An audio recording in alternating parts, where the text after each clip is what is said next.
Merci, Monsieur le Président, chers collègues. Le rapport qui nous est présenté dresse un panorama complet des actions engagées par la région sur l'égalité femmes-hommes. Il contient de nombreuses données détaillées sur la situation de l'égalité femmes-hommes dans notre collectivité. Mais au-delà des tableaux et des indicateurs, il faut rappeler une réalité essentielle. L'égalité réelle commence par la sécurité et la santé des femmes. Or, lorsqu'on observe les chiffres les plus récents, force est de constater qu'aujourd'hui, ni l'une ni l'autre ne sont garanties. Les chiffres nationaux sont implacables. En 2024, la France a enregistré 94 féminicides, soit près de 2 femmes tuées chaque semaine par leur conjoint ou leur ex-conjoint. Au 4 novembre 2025, 80 féminicides avaient déjà été recensés pour l'année en cours. En parallèle, les services de police et de gendarmerie ont comptabilisé 450 100 victimes de violences physiques en 2024, dont la moitié commises dans la sphère familiale. S'y ajoutent 122 600 victimes de violences sexuelles, en hausse de 7 %, avec 85 % de femmes et 58 % de filles mineures. Et rappelons qu'au total, près de 600 000 femmes subissent chaque année des violences sexuelles ou tentatives. Ces chiffres terrifiants ne sont pas abstraits. Ils traduisent une insécurité quotidienne que vivent des millions de femmes. Comment parler d'égalité quand autant d'entre elles n'osent plus prendre les transports après 20 heures, se promener seule ou simplement traverser certains quartiers? Une femme qui a peur n'est pas une femme libre. L'insécurité est la première inégalité. Le rapport régional montre également une situation préoccupante dans nos lycées. 58 signalements sur 80 viennent des établissements scolaires et 69 % concernent des femmes.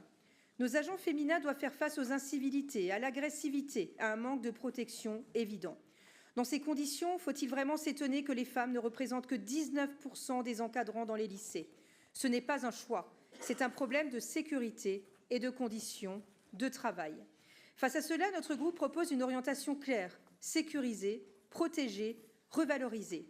Nous demandons le renforcement de la sensibilisation à destination des jeunes, la vidéoprotection ciblée dans les zones sensibles, un dispositif d'alerte dans les TER et cars régionaux où les comportements menaçants sont de plus en plus fréquents, et une coopération systématique avec la police et la gendarmerie. Nous proposons également un plan femmes protégées pour les agents féminins de la région.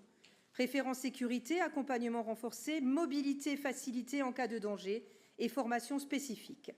Enfin, les nombreux départs à la retraite dans nos lycées constituent une opportunité d'ouvrir davantage les métiers techniques et d'encadrement aux femmes. Nous proposons des parcours de formation dédiés et des passerelles professionnelles pour favoriser leur accession aux postes de responsabilité. Mais l'égalité, ce n'est pas seulement la sécurité, c'est aussi la santé. Et sur ce plan, notre région accuse un retard préoccupant, notamment en matière d'accès aux soins gynécologiques. L'un des enjeux majeurs dans notre région est de pallier au désert gynécologique. Dans certains territoires, un premier rendez-vous gynécologique peut nécessiter 6 mois d'attente, voire plus d'1 heure de route. Certaines femmes renoncent à des examens essentiels, faute de médecins disponibles. C'est une réalité que vivent nos concitoyennes dans les Vosges, la Haute-Marne, la Meuse ou encore certaines zones rurales de Moselle. Nous proposons une prime régionale d'installation pour les gynécologues en zone sous-dotée, le renforcement des unités mobiles gynéco déployées dans les zones rurales, le soutien aux maisons de santé pluridisciplinaires intégrant des consultations dédiées aux femmes et le développement de la téléconsultation avec médiation infirmière. Autre enjeu de santé majeur, l'endométriose, qui touche près d'une femme sur 10. Cette maladie provoque douleurs chroniques, infertilité, arrêt de travail et un impact lourd sur la vie personnelle et professionnelle. Pourtant, malgré son importance, elle n'est toujours pas reconnue comme affection de longue durée 30, ce qui prive des milliers de femmes d'une prise en charge intégrale.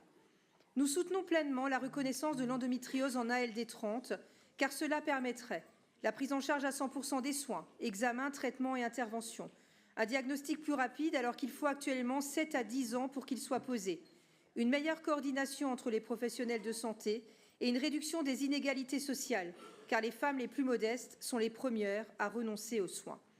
Nous rappelons donc la région à soutenir officiellement ces demandes et à développer un réseau régional de prise en charge associant les CHR, les médecins scolaires et les maisons de santé. Monsieur le Président, chers collègues, tant que des femmes meurent chaque semaine, tant que les violences sexuelles progressent, tant que nos lycées restent des zones de tension, tant que des milliers de femmes du Grand Est n'ont plus accès à un gynécologue, tant que l'endométriose n'est pas reconnue comme ALD 30, toute politique d'égalité restera incomplète. Notre groupe continuera de défendre une ligne claire, protéger avant de communiquer, sécuriser avant de sensibiliser, agir et soigner avant de déclarer. C'est cela, l'égalité réelle, et c'est le sens de notre engagement. Je vous remercie.